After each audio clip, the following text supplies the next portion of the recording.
happening in our government. Some services send updates, but tied to political agendas and can be hard to trust. Virginians need a nonpartisan, transparent way to monitor political outcomes and determine how they affect our lives. VA Our Way is a free update and information service that helps Virginians understand what's happening in the government. We provide factual updates with insights from both sides of the aisle, presenting a clear picture of the latest government outcomes and what they mean for you. Our team oversees the General Assembly in person each year and delivers real-time updates from inside the government. And we report not only headline news, but on a broad range of political issues, delivered in a digestible form to your inbox. Get informed and get involved today with VA Our Way.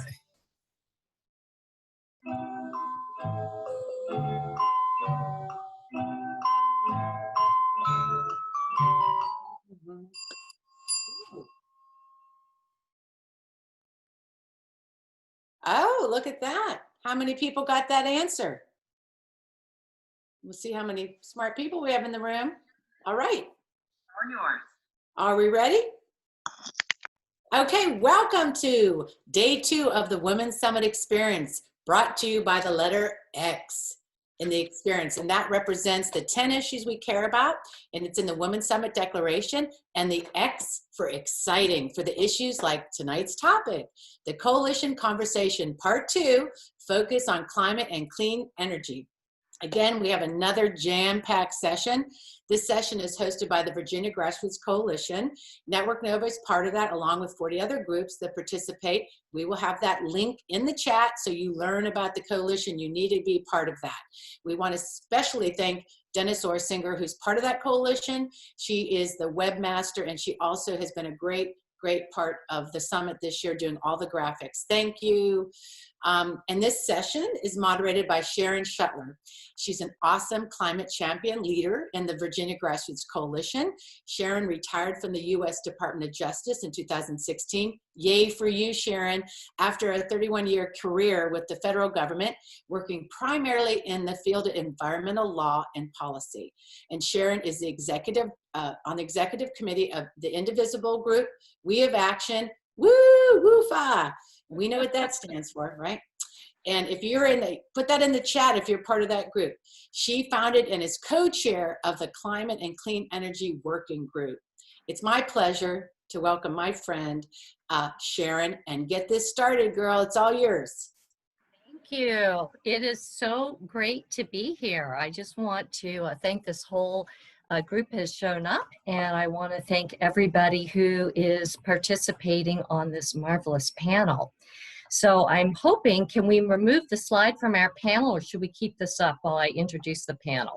Oh, here we go. I think that's a little bit better. So we have, for those of you who are not participating in the previous panel, the Virginia Grassroots Coalition was formed in 2017 to support progressive candidates in Virginia. In December of 2019, the coalition decided, after we helped flip the State House blue, that we would move into legislative issues, and we formed the Climate and Clean Energy Group. For starters tonight, I want you all to use that chat function. Share with us your thoughts, your ideas, your questions. We are covering a lot of material. This is a super ambitious panel. So if you want us to answer a question, please include your email.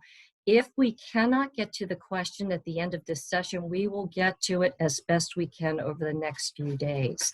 So with that, I'd really like to introduce this marvelous panel. It's an all-star panel, and I'd like to start with Senator Jennifer McClellan. She has been elected to the Senate of Virginia after serving 11 years in the House of Delegates. Senator McClellan is a leader on clean energy and sponsored the historic Virginia Clean Economy Act to get Virginia's electric generation to 100% renewable energy by 2045. Senator McClellan has worked to strengthen public education, create criminal justice reform, and combat domestic and sexual violence. And as many of you know, she has recently announced she's running for the Democratic nomination for governor in 2021. So let's give her a hand. Our next panelist is Delegate Rip Sullivan, who is my delegate, and Ripp is chair of the House Democratic Caucus. He has a leadership role where he works with Speaker Fillicorn and Majority Leader Herring to promote the goals of the House Democrats. Ripp has been a tireless, and I mean tireless, advocate for enhancing Virginia's clean energy and energy efficiency sectors. He too was a lead patron on the Virginia Clean Economy Act on the House of Delegates side. Next, it's my honor to introduce Ivy Main, who is the Renewable Energy Chair for the Virginia chapter of the Sierra Club. Ivy is an attorney, an energy policy consultant, and a writer of the very popular Virginia energy blog, powerforthepeopleva.com. Let me tell you, Ivy knows how to break down a complicated energy issue and help the rest of us understand it, and that is not an easy thing to do. Next up on our panel is Dana Wiggins. Dana is the Director of Outreach and Consumer Advocacy of the Virginia Poverty Law Center, where she coordinates communication and education programs, the Affordable Clean Energy Project, and the Virginia Partnership to encourage responsible lending coalition. I don't think Dana has enough on her plate right now. Finally, we have Cliona Robb. Cliona is an energy attorney with Thompson McMullan, where she co-chairs her firm's energy and telecommunications practice group.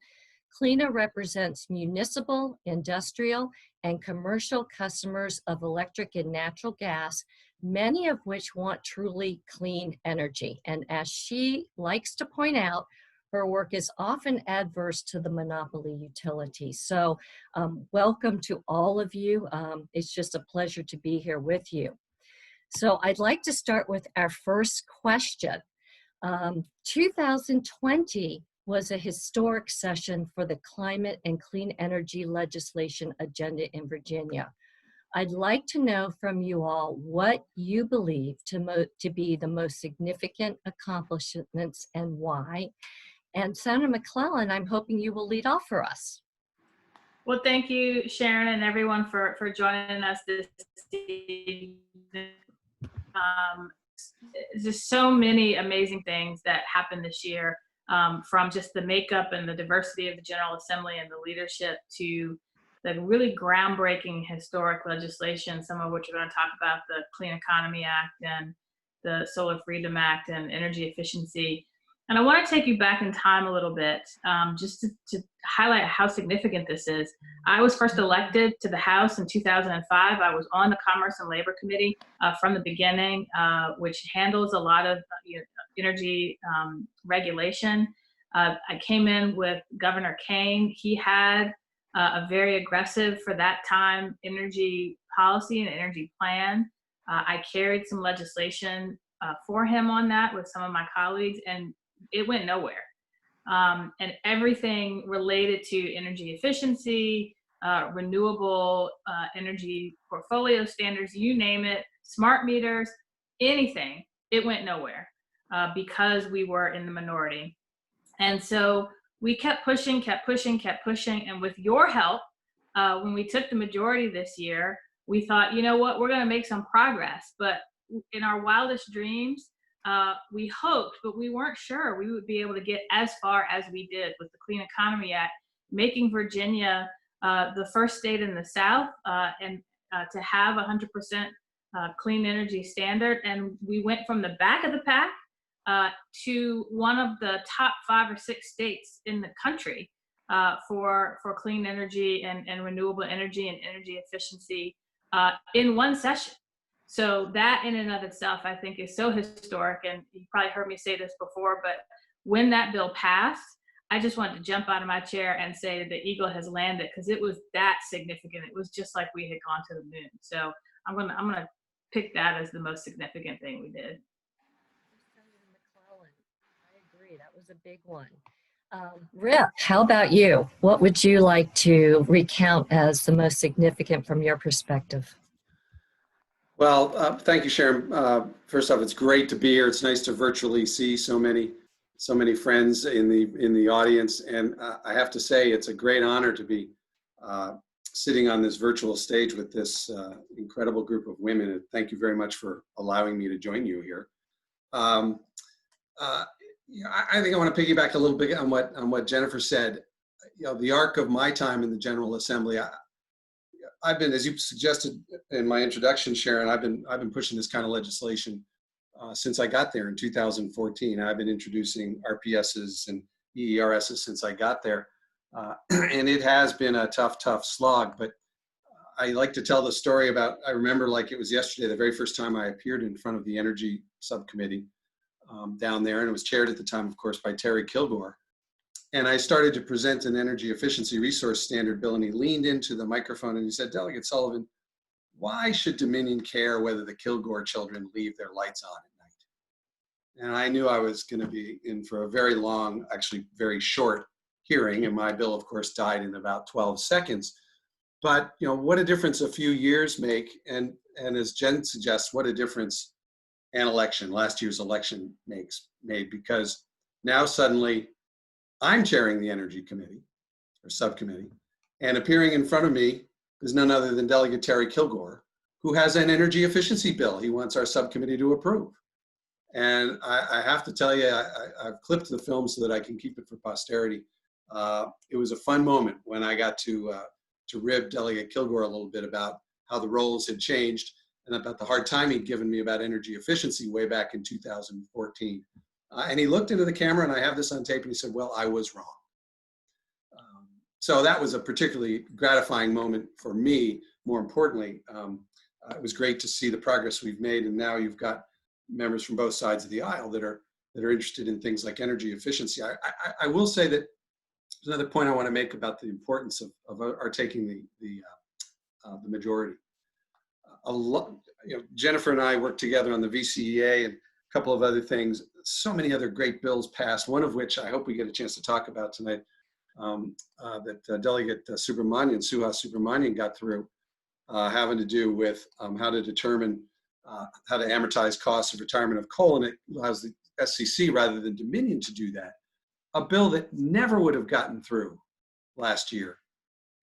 And frankly, one of the things that's so interesting about it is not in 1,000 years would a freshman have gotten a bill like that through. When Jennifer and I were freshmen, if you were lucky, and if the Republicans didn't want to give you a hard time, maybe you got a bill through that moved a comma in some piece of legislation. But for a freshman to be in a position to get such a consequential bill through as Suhas got through, really shows how far we've come in this space, and it was a lot of fun to be there. Thank you, Rip. And it's true, that is a phenomenal bill, and it is something that helps out the ratepayers, and that is fewer, and that is not as often as we'd like to see. So we applaud his efforts. I'd like to turn now to Ivy Main. Ivy, can you kind of highlight what you think some of the biggest accomplishments were for this particular session? Yes, I absolutely have to agree that the Virginia Clean Economy Act and the Reggie Bill, and there were several other bills sort of that worked together to give us this transition to 100% carbon free by 2050. And this was extraordinary. And the pieces of it, I mean, we now have an energy efficiency resource standard, which tells the utilities that they have to achieve energy efficiency instead of just spending money on it. We never had that before. Ripp worked on it for years, and we weren't able to get it. We have that now. We have a requirement for fossil fuel closures. Coal, oil, and biomass plants have to close this decade. So that's extraordinary. Very few states pass that kind of legislation at all. The Reggie Bill, has us join the Regional Greenhouse Gas Initiative called Reggie. That reduces carbon emissions from power plants by 30% by 2030. It does it by requiring power plant owners to bid on a limited number of emission allowances. The state raises money through these auctions, and the money gets to be used for low-income energy efficiency programs and coastal resilience projects. So I think we estimated something like $150 million a year no, that was based on last year. Who knows this year? But that's a lot of money that will go for these programs. We never had that before.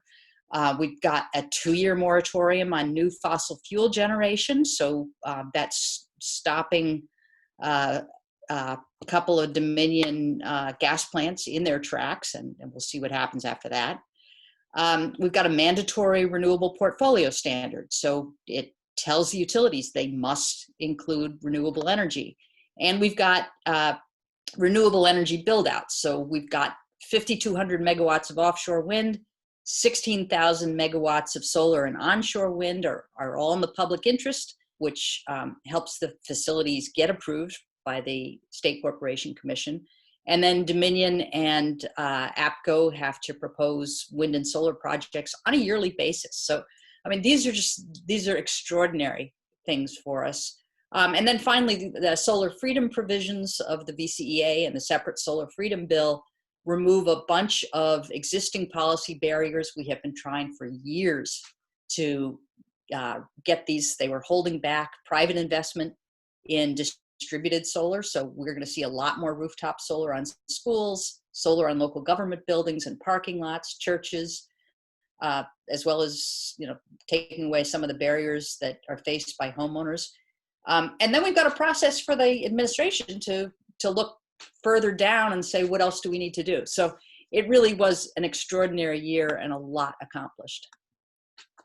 Just for a second, for those that may not be familiar with the term distributive solar, could you just explain what that means briefly? So we're talking generation. Rooftop solar is probably the most familiar, but it could also be parking lot canopies, solar on closed landfills, which is still small scale. So as opposed to the big solar farms that are out on farmland or in previously forested lands, this is the solar that is making use of buildings and built areas already. And so it is a very high value of solar to society, but utilities aren't as interested in doing it. So it's mostly private investment.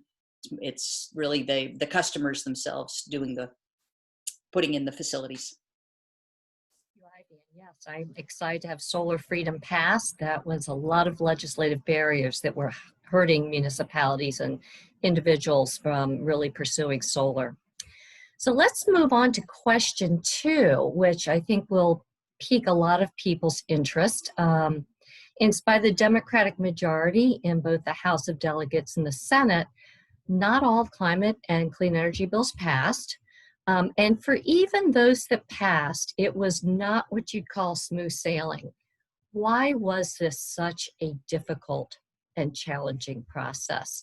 Again, I'd like Senator McClellan to kick off and some answers or some thoughts about this question. Yeah, so I think you have to remember that first, energy regulation in general is very complicated, and there are very few people, including legislators, who fully understand how electric utilities are regulated. And for many, many, many years, Dominion and Appalachian Power really were the educators and wrote a lot of the legislation, and a lot of legislators just said, well, if they like it, it must be good. If they don't, it must be bad. And they really filled that education void. That started to change really when they overreached when we had the rate freeze, because at the end of the day, if you don't fully understand how electricity is regulated, you do understand that when electric bills go up, your voters, your constituents get really upset and will vote you out of office. So with the specter of increased bills, we put a rate freeze in place a while ago. And when we came back to lift it in 2018, I think Dominion really overreached in rather than returning over earnings back to customers, reinvesting that in the grid. Then you had this new wave of legislators who were elected in 2017 and then again in the majority who really said, you know what, we want to take time to understand this ourselves. And so more of us started to really fully understand it. But you got to remember, it wasn't just climate change and energy regulation where we had a backlog of 20 years of bills. It was everything. It was every progressive agenda you can think of. And sometimes it's really hard to, and a lot of them went to the same committee. A lot of them went to the Commerce and Labor Committee. And it's really hard to focus on a lot of big bills at once. And so, you know, part of it, we really were drinking from a fire hose.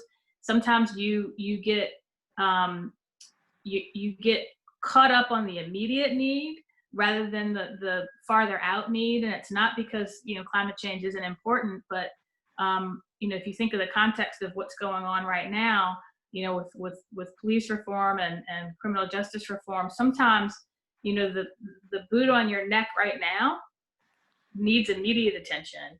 And it's harder to focus on the longer term thing. So I think all of that combined, and remember, Commerce and Labor Committee not only was dealing with these issues, but collective bargaining, minimum wage, and we just had a lot of big bills that had been backlogged for 20 years that we had to get. And it's tempting when you look at, I can't remember how long this bill was, but it was pretty big. It's tempting to look at it and say, oh, this is too complicated. We can't do this year. And I think there were a lot of steps along the way where that almost killed the Clean Economy Act. And it did kill a few other bills. But we stuck to it and said, this is a priority. We're going to get it done. And then what we couldn't get done this year, you know, we could carry it over and look at it in the interim and in the next session. Senator. Cliona, do you have anything you'd like to add to Senator McClellan's comments? Sharon, is that Can you hear me? there you go. Was that directed at me? Yeah, no, it was to Cliona. Cliona Robb. We couldn't hear you. There you go. Yeah, so sorry. I'll yell. Cliona? Yes, yeah. The only thing I would add is that Senate Commerce and Labor Subcommittee on Energy is not always the friendliest to some of my ratepayer and competition bills. So there's still a bit of a roadblock there. I love the House. Senate Energy Sub is just a little bit of a different animal. Ivy, how about you? Yeah, I think Senator is absolutely right that the complexity of this kind of legislation it favors industry lobbyists, but also, I mean, the whole setup of the General Assembly, the short calendar time, the part-time status of the legislators, it just favors the industry insiders and the industry lobbyists. Activists will write letters and show up, you know, for a lobby day, but legislators on key committees have a Dominion lobbyist in their office every single day. And then, you know, we talk a lot about the effect of contributions. I don't think that the contributions buy votes, but they really do buy access. And you know, if you've got a big donor, you're going to talk to them. Of course you would. And that, you know, just talking to them every day, that builds trust, and then they're going to listen and they'll have a seat at the table. And sometimes they're people who you think, why are they even at the table? So I'll give you an example. WestRock, which is a multinational paper company. It's one of the biggest paper companies in the world, certainly it's a big company in Virginia. Also the single largest polluter in Virginia of air toxics. They were at the table with the Clean Economy Act, and they got themselves this neat little subsidy. They built themselves into our renewable portfolio standard with a subsidy that's going to be worth probably $10 million a year to them. Because they use biomass, and they were able to say, you know, we need to make money on our biomass because you're raising our rates. I mean, ordinary citizens don't have that kind of power. This is something that happens because we still favor insiders. Let's just to be clear about that, is biomass something you would consider as truly clean energy? No, so Dominion even agreed, as in the negotiations, to close its biomass plants. So they're going to go away this decade. So this and biomass actually puts out more pollution, more carbon pollution, and more air toxics than coal. It is a very dirty source of energy. And so one of the great successes of the Clean Economy Act was in narrowing the definition of what counts as renewable. So today, biomass of all kinds counts. When the VCEA kicks in, biomass won't, except for this little exception for paper companies. And why we would want to support multinational corporations with executives that are making $10-14 million a year. I don't understand it, but I do understand it. It's sausage making. The bill is fantastic in so many ways, but there are things that happen like that because the Virginia process gives access to corporations that ordinary people don't have. Just to be clear on this point, biomass is not clean. Biomass is not There's clean. an exception for the paper companies, and they get to sell this so-called clean energy for profit, which the ratepayers ultimately pay for. So we have customers as part of a clean energy bill subsidizing a dirty form of energy. Yep. okay, well, there you have it. We could go on and on with this particular question, but our time will not allow it. So we're going to move on to question 3, which is still focusing some on Dominion. Dominion does play a huge role, many would say an outsized role, in shaping our climate and clean energy policy. And so given that, Cliona, I'm hoping you can explain to us in the simplest way possible how Dominion earns profits under Virginia energy law and how that impacts our clean energy policy, because I think this is a really important point that's often missed by those of us that are just trying to figure out why things work the way they do. Sure, happy to do it. Back in 2000, Virginia started down the road to deregulation, where Dominion was going to have less of a monopoly over the power supply. Then in 2007, we saw the surrounding states that had deregulated have their prices go way up because of the market. So we decided we were going to re-regulate. Unfortunately, we did not go back to regular regulation where our Public Utility Commission would take a look at Dominion's rates, see what a fair profit margin was, and then set rates accordingly. Instead, we went back to a new kind of regulation. And that new kind of regulation was very utility friendly. Dominion was definitely in the room when we went back to re-regulation in 2007 with an entirely new model that, by the way, is the envy of any utility in the United States. And what it did was essentially not let the State Utility Commission do its job. The State Utility Commission is to oversee rates and make sure they're fair to everybody, right? You don't want the utility to go bankrupt, but you don't want the ratepayers to pay for a lot of stuff that's unnecessary or way too high. Well, the re-regulation in 2007 stymied the State Corporation Commission in several ways. One of the big ways was, instead of allowing Dominion to come in for a rate increase and then taking a look at their overall revenues and their overall costs and figuring out what was fair based on that, the commission, the General Assembly, this legislation that got passed said, we're just going to let Dominion have frozen base rates and then attach on top of that have all sorts of rate riders. So if you look at your Dominion bill, it's like alphabet soup. It's rider W, rider BW, rider A. So it's an alphabet soup of riders thanks to what we did in 2007. And, even stuff like return on equity, which thank God Jennifer McClellan got a bill passed that helps with this year. But it used to be that they didn't get return on equity set based on what was fair in the market. They got it set based on peer utilities that made the determination a lot better for Dominion than if the commission were doing it all on its own. So it's basically the way and that rate structure is still there, right? So until I think we fix that fundamental rate structure, we're going to still have the commission give the General Assembly reports that, yep, we looked at rates last year and they're still over earning by hundreds of millions of dollars. So that's something that fundamental utility re-regulation in a way that's fair to ratepayers still does not exist in Virginia. Now, we did get a brand new commissioner, Jamel Hudson.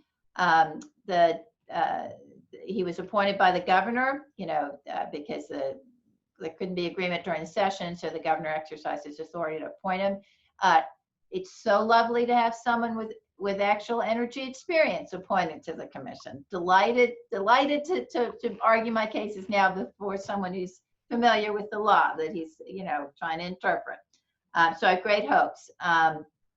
The last time I loved the composition of the commission was when we had Jimmy Dimitri on there, and then he stepped down. We had an interim appointment. Now we have Jamel.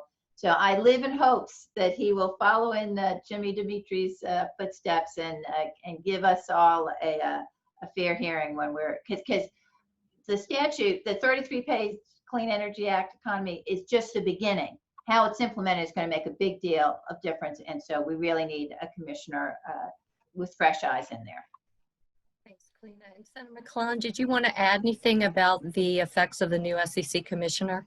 Yeah, I do think that he's going to bring not only fresh blood, but a fresh perspective. And I think the two commissioners who were there and at least one of the other ones that was there before, they really take a conservative small c view of statutory interpretation, and we're very loath to go outside of the four corners of the law. And even we're loath to express their own personal opinion on things, even when asked. When we would do legislation and just say, look, we're just regulators who implement what you do. You set the policy, but we're going to take a very strict construction of what the law says. And I do think that the new commissioner will bring a fresh perspective to how what we've had. Hey, Sharon, let me jump in, and I know time is short, but Cliona is exactly right. The governor appointed Mr. Hudson to the SEC, and I love the governor, but I don't want him to get all the credit. The General Assembly found Jamal Hudson, and the House approved him, frankly, on a bipartisan basis, and the Senate Democrats approved him, and it was the Republicans who stood in the way of Mr. Hudson getting his appointment during session with a classic sort of trick that Tommy Norman likes to pull. But this is a great choice. Jamal Hudson's going to really advance the ball, and you never know. We're hoping there are some ways we might be able to make the SEC even more amenable to issues like the ones we're talking about tonight. Thank you, Ripp, and thank you, panel, for answering that question.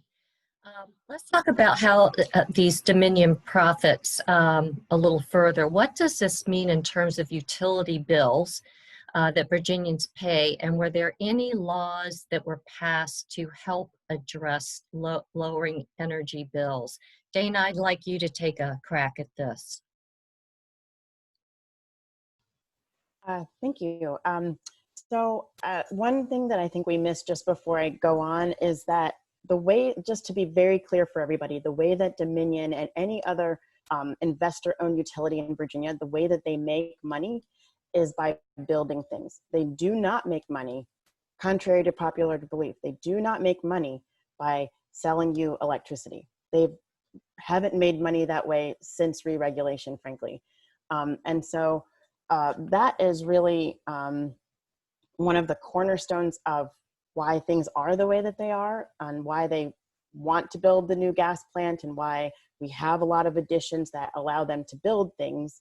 And Clean Energy 10, not completely, but in part, is sometimes less expensive to build and maintain, et cetera. So they get less money for those things than maybe some other types of energy sources.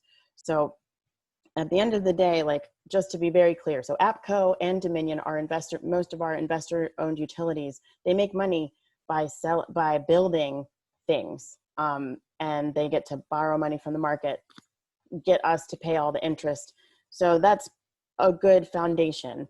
So because that's how they make their money, they need for the commission, but the commission is usually looking to protect the pocketbook of the ratepayer. So they have traditionally so far been going to the General Assembly every time that they want something. And so you know, during this session, it was no different than any other session. I think the VCEA started out, I think, with environmental advocates. I don't think that Dominion was actually involved pretty much at all. I think it originated somewhere else. But in the process, obviously, the utility comes in.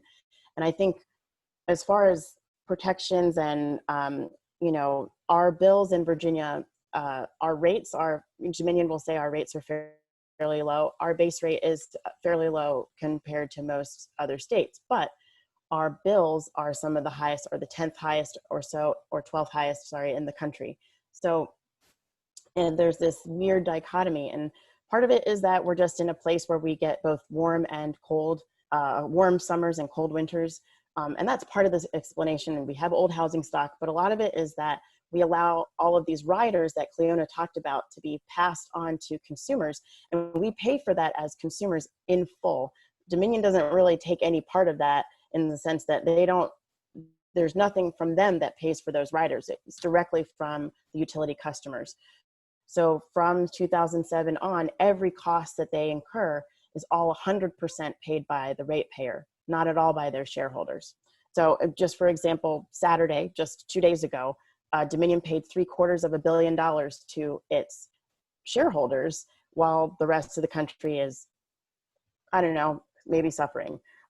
So the other thing that we have to remember is that during the session, the things that happened to this bill didn't really allow for other bills that were trying to help ratepayers to pass. So the Subramaniam, Suha Subramaniam bill that Delegate Sullivan spoke about a little earlier is the little engine that could. It was sort of the last hope to help ratepayers during this session in a real way. And it allows for a cost to get spread out over time. But outside of that, there was nothing that really prevented costs from getting added in the first place, or taking off old costs that probably shouldn't be there anymore, i.e. revisiting the base rates and revisiting what makes up our base rate. Even if it is low, it's still full of lots of things that we should probably take off the books, like old power plants that maybe aren't working anymore, and yet we're still paying the company for them, and things like that. So we weren't allowed through the process to be able to do that. So there are some things that we won't be able to do as far as balancing the costs for ratepayers. Thank you. Rip, I just want you to follow up for just a brief moment. Were there some provisions with the Virginia Clean Economy Act that did try to provide some protections to low-income ratepayers? There were, not enough yet, and I just want to take a moment to thank Dana for her great work during the session, keeping this issue on the front burner. I will tell you that the ratepayer protections in this VCEA, as it came out of the General Assembly, were better than they were at the beginning, in large part because of work that Dana and a lot of activists here tonight were doing to make sure this issue stayed on people's radar screens. But we did make some progress. We're not where we need to be yet, but one of the things the VCA does contain is something called a PIP program, or requires the SEC to set up a PIP program, which stands for Percentage of Income Payment Program. And it will create a program where qualified people will have essentially their electric bills capped at a certain percentage of their income. And this is directed, obviously, at lower income folks around Virginia. So it is a program. It actually started out as a full freestanding bill that the chairman of the Black Caucus, Lamont Bagby, put in. It sort of got absorbed into the VCEA and is now required of the SEC to set up over the next year or so and set all the requirements and the terms. So we did make some progress, but as Dana points out, we're a long way from home on the issue, and that's we need to keep working. That's why God invented next session. Thank you. Yes, indeed, and we'll all be there. All right, I'm going to move on to the next question. Dominion is required to file an annual plan each year, and this year they filed on May 1st. And in that plan, they suggest that they will build natural gas plants when the moratorium ends in 2 years to boost electrical output during peak periods. And they also suggest that they may retain some gas-fired power plants in the out years. I'd like to find out what tools can be used to prevent backsliding from this legislative intent. Ivy, you want to kick us off? Yeah, and I mean, I think that plan was truly shocking. And Dominion has to file these plans it's going to be every 3 years now, and it's supposed to look 15 years ahead, and then they look further ahead. So they were looking far enough ahead to look through to see the whole energy transition process, and they basically said, "Screw the VCEA. We don't want to close our gas plants. We're going to keep them on indefinitely because it makes more sense for us to do it." And it colored everything. If you're really going to do an energy transition, you really look at where you can sync up your renewable energy and your energy efficiency and your demand response and your battery storage, and see how you can maximize your energy savings. And they didn't do any of that. They're basically going to do the minimum required. They have no energy efficiency plans beyond 2025, which is when the VCEA stops with the actual numbers. And I mean, the good news is that they don't really get the last say here. So the administration has to write a transition plan and we fully expect that the Northam administration and the administration to follow will reject new gas infrastructure and will be reinforcing the phase out of gas. But really, I think, in addition to the fact that this is very much now on the plate of the administration, the General Assembly could take away from Dominion the power over energy efficiency. If Dominion really doesn't think that they can do energy efficiency, they could do what other states do, Efficiency Vermont, Efficiency Maine. Other states have a separate efficiency utility that puts these programs in place. And it's not one with this inherent conflict of interest that the utilities have. So there are things, if Dominion's really going to be this recalcitrant, and they sure are acting like it, then that's something that the General Assembly might want to consider. That would be interesting. Are you going to be proposing that for us, Ivy? I kind of want to see what the dynamic as this goes out. But I think, we have tried it in the past. We've floated the idea and never really got anywhere, but it is something that might get traction depending on what we're seeing from the SCC and Dominion over the course of this year. That's a perfect transition.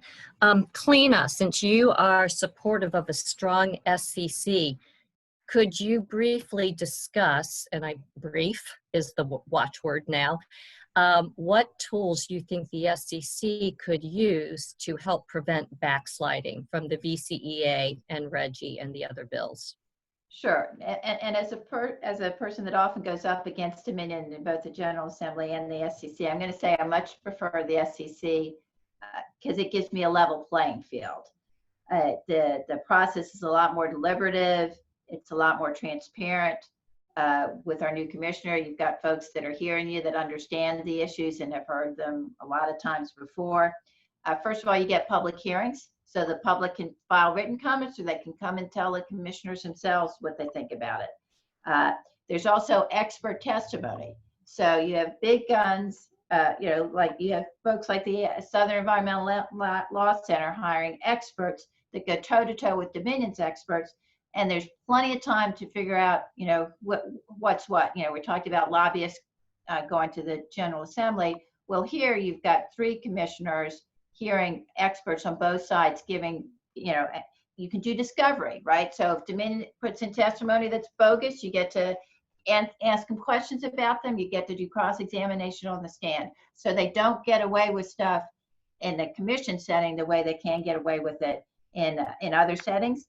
Then you end up with a report that's often 50 pages long from the judge that heard everything. And they and they're really good at our commission at having experts on the commission staff and also having good judges that will lay out the evidence fairly, and then you get the final commission order. So it's just a lot more transparent. It's a lot more deliberative. You really get to go toe to toe with the utilities on a level playing field. briefly, have you got anything you'd like to add to this? Dana?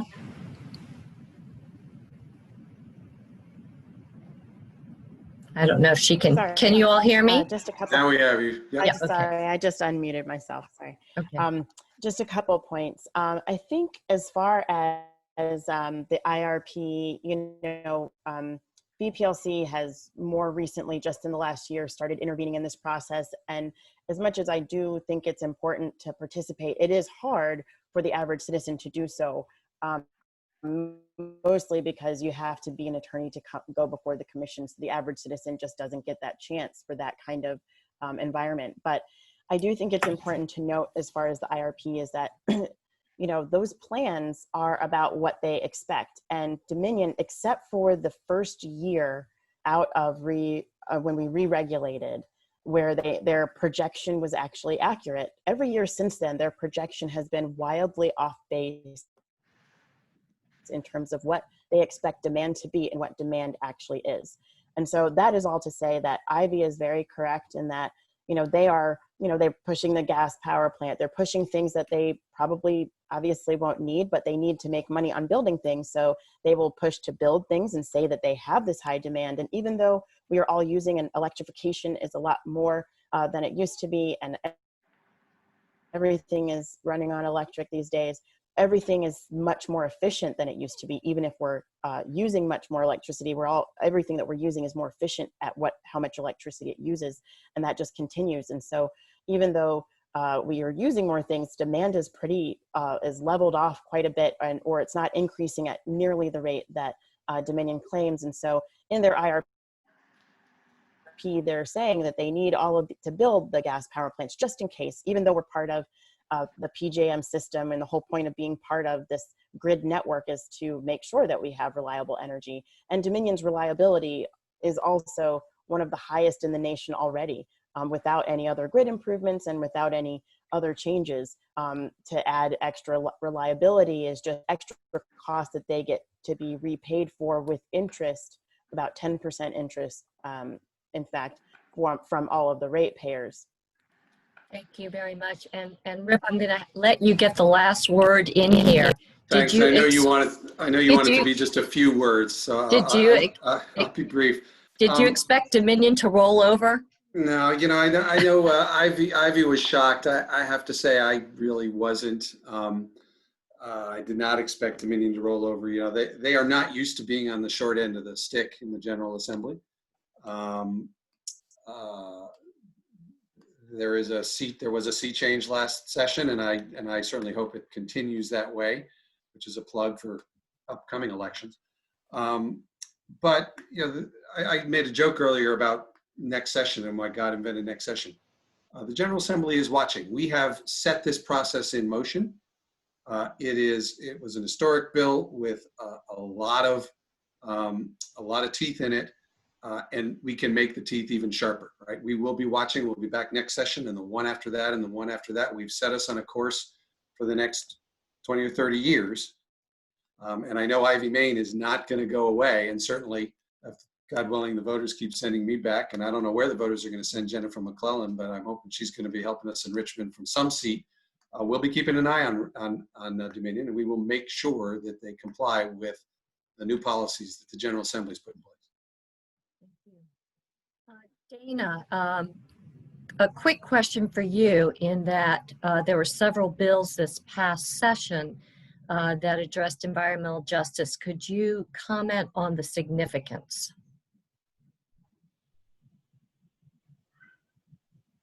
Yeah. So three things, I think. So there was the creation through legislation and the brief significance of that is that typically a council like that has been created, and it was created by an executive order. But as what sometimes happens with that process, administrations have very particular desires of what they want to be the outcome from such a council. So that first Environmental Justice Council, the administration really expected to sort of push environmental justice in a certain direction, and take away sort of the focus that was at the time on the pipeline issue, for example. And then the next administration, the current administration, kind of prevented it from being codified in the 2019 session, but then this year we were able to get it codified, which again helped make it hopefully a more independent body to actually look at what are issues of environmental justice that are affecting communities that need help the most. These are communities that have a lot of economic issues, and so making sure that they feel heard and that the council is really doing its job. Codifying it actually helps with that, so that's important. And then there was a push to have a multi-agency working group, so that the agencies have to talk to each other, particularly about environmental justice. So there's an effort to try to get them to talk about issues around racial justice and equity. And this is another layer of that. So agencies will have to talk to each other about how they're all looking at environmental justice issues. So commerce and not just the environmental agency. And then as Ripp mentioned, we have the percentage of income payment program that came out of the VCEA. We worked a lot with the patrons on this. It was a bill that we brought forward to the General Assembly that got incorporated into the VCEA. And that percentage of income payment program, I think, will hopefully be one small step. It's a voluntary program, so it isn't an end-all be-all, but it will help to reduce people's bills to something that is ostensibly a little bit more affordable as they work through the issues as we are being overcharged by our electric utilities. This is one small way to help folks who are on the lowest end of the income spectrum to weather that storm a little bit better given everything that we're doing right now, especially. But that was before this all happened, that was already in mind, but I think now more than ever it's important. There's much to be done. Thank you.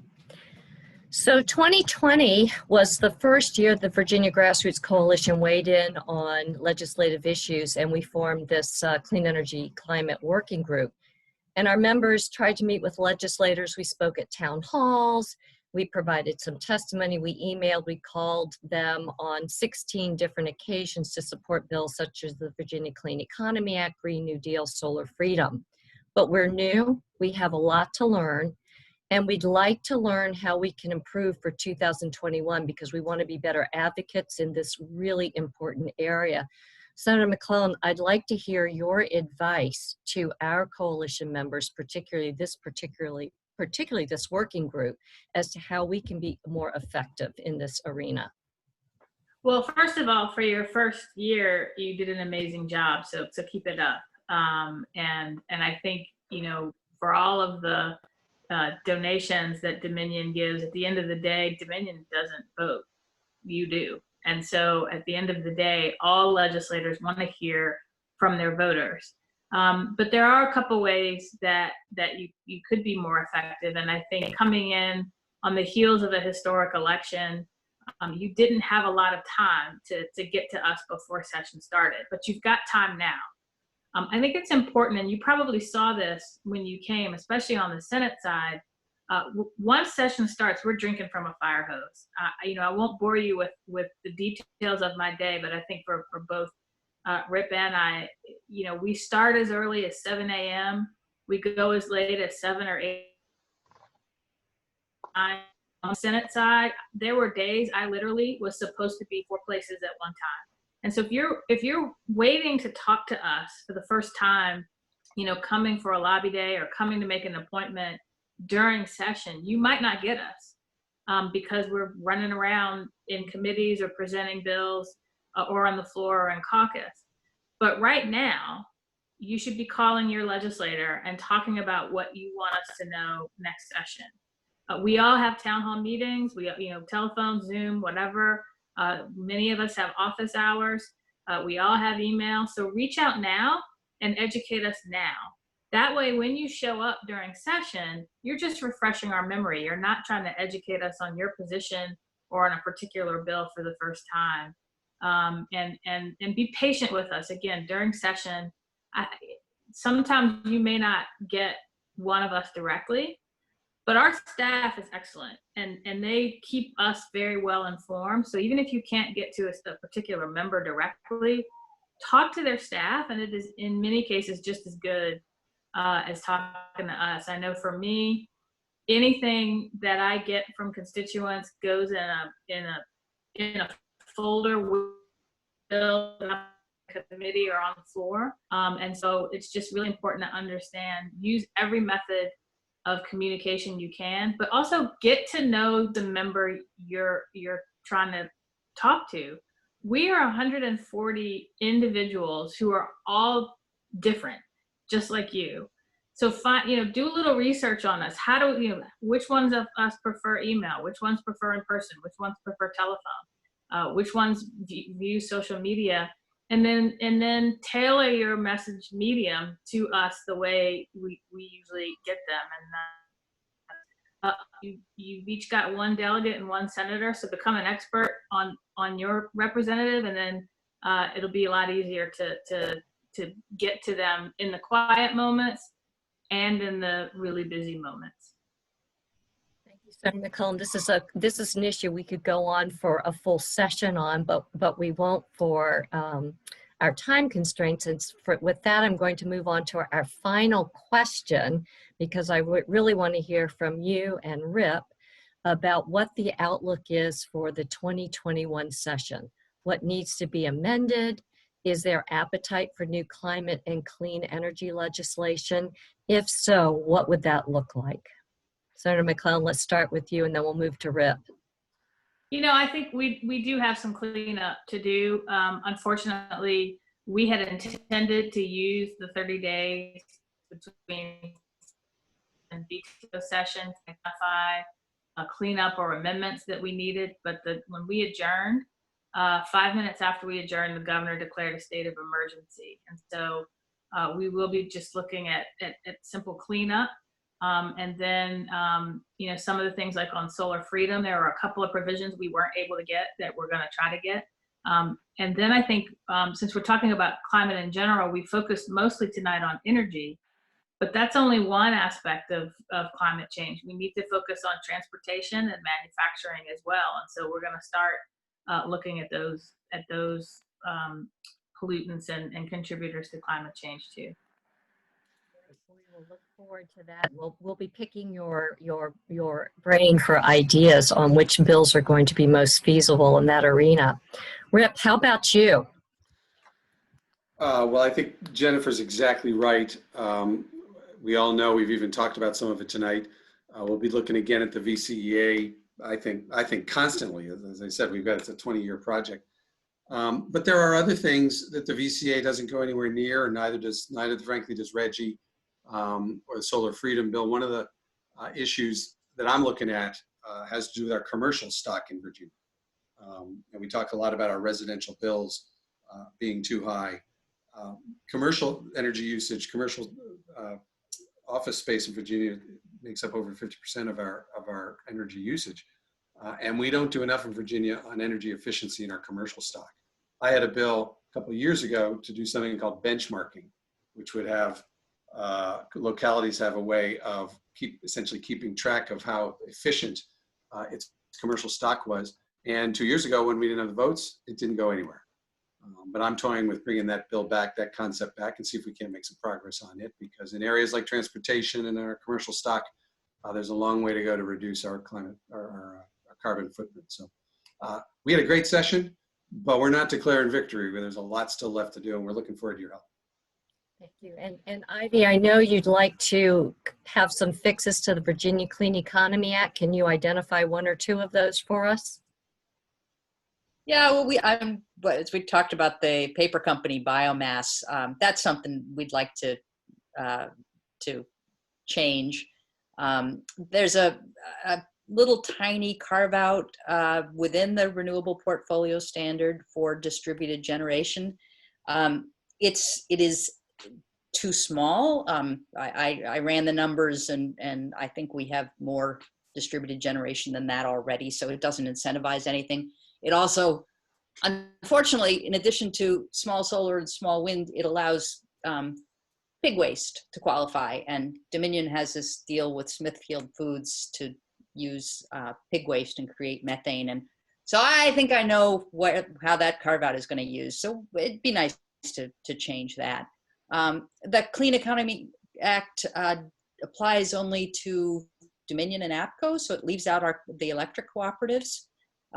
They are subject to the whole energy transition, clean energy by 2050, but they don't have an RPS, they don't have energy efficiency requirements. So I'd like to see that attacked. But other than that, lots of people are going to be focusing on transportation and the built environment. As Ripp says, buildings are going to be a big issue. Cliona, one bill. What bill do you want to see in 2021?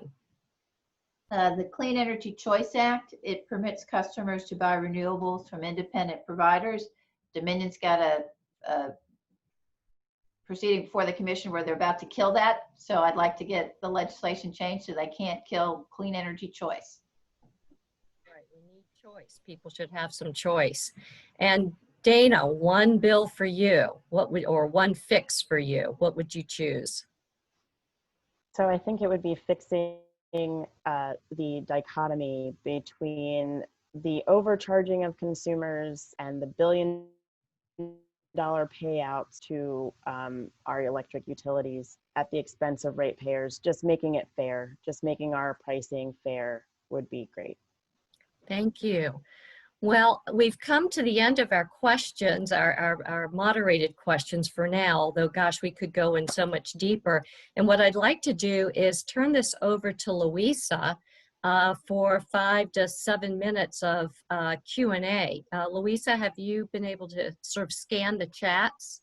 There have been lots and lots of questions. So I'm going to try to pick a couple that were asked by a number of people and also ask sort of a bigger picture question as well. So the bigger picture question is, how do we reframe how we talk about these issues? How do we refocus the urgency around them? And so it's really about messaging. So we've spent a lot of time in the weeds. And so the question is, how do we pull back and think about what messaging is needed for this next legislative session to really get people fired up around these issues? So that's question one. Question two, which is back into the weeds, is can any of you speak about how Dominion's integrated resource plan complies with VCEA? So according to the messaging, their plan came out on May 1st. So wanted to see if anyone has looked at that and what your thoughts are. Let's do the big picture first, because that's kind of intriguing to me. I don't know. Who wants to take a crack at this first? Ripp. Sharon, I want to piggyback on what I know Jennifer has said. I think Ivy made the same point. This is such a complex area of public policy.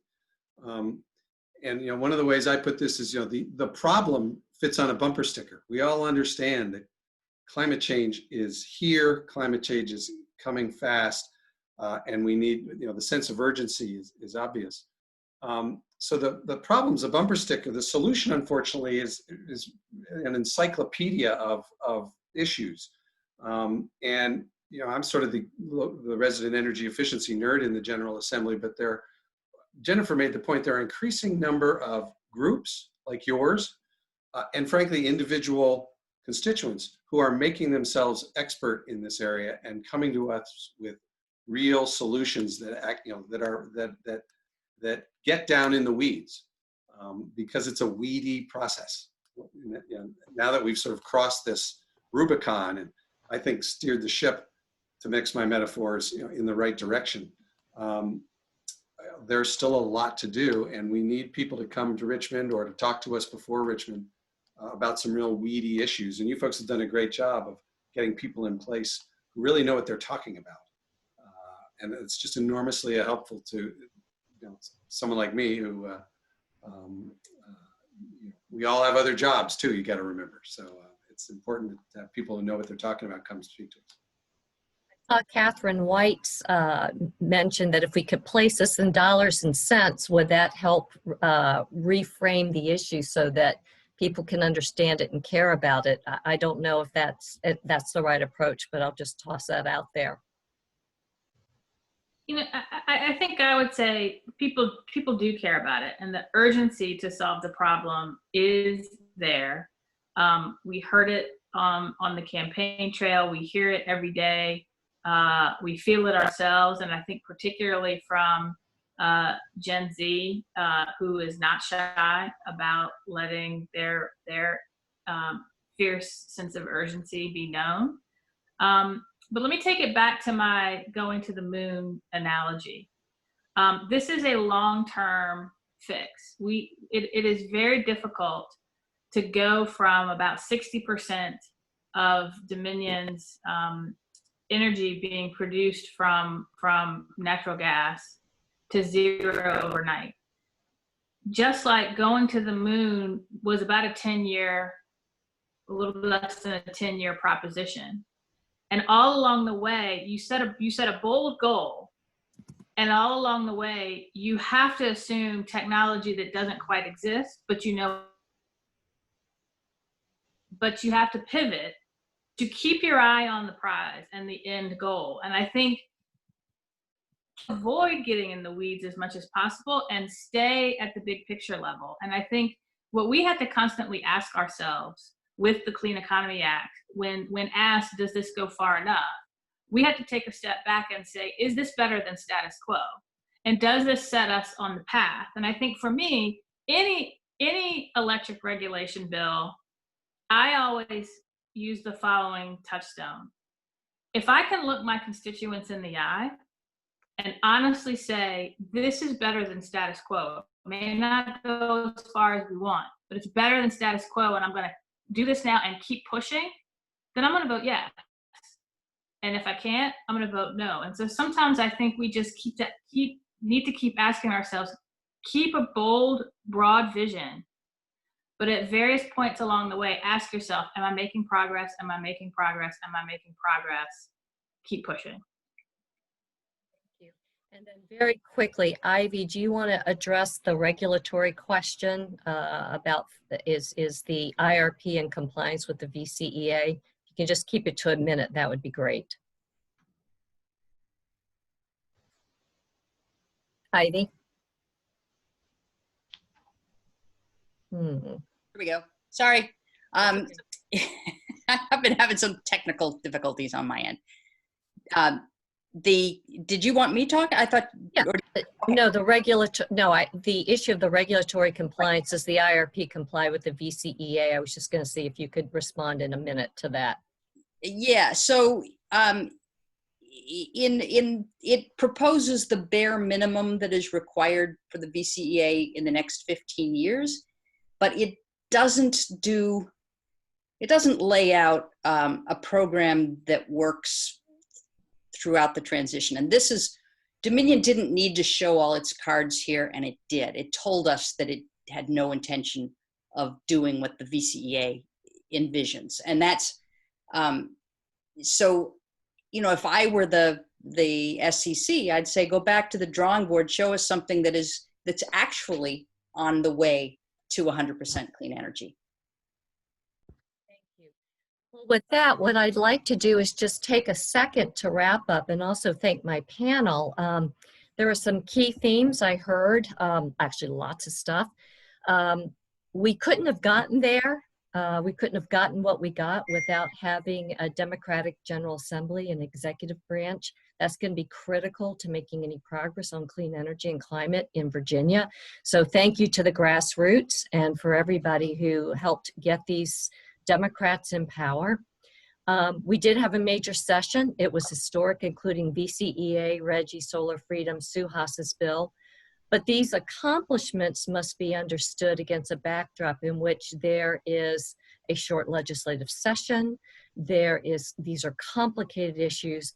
There's lobbying prowess and frankly donations which favor special interests in particularly the utilities. Citizen involvement matters. Please, everyone out there who's interested in this, join our Climate and Clean Energy Working Group. That's part of the Virginia Grassroots Coalition. I've given you my email address in the chat. Just contact me and you will be part of us and you can help us really shape this process in 2021. And I just really want to direct you to the resources that are going to be coming out after this call or after this Zoom session. We're going to be referring in that to a bunch of resources Ivy Main actually helped put together that explain the Virginia Clean Economy Act, their presentations on solar freedom, their slideshows, which are helpful, but you really need to listen to the recorded presentations to get a better understanding. So look for that. Finally, I just want to thank this terrific panel. It was just an honor and a privilege to work with all of you.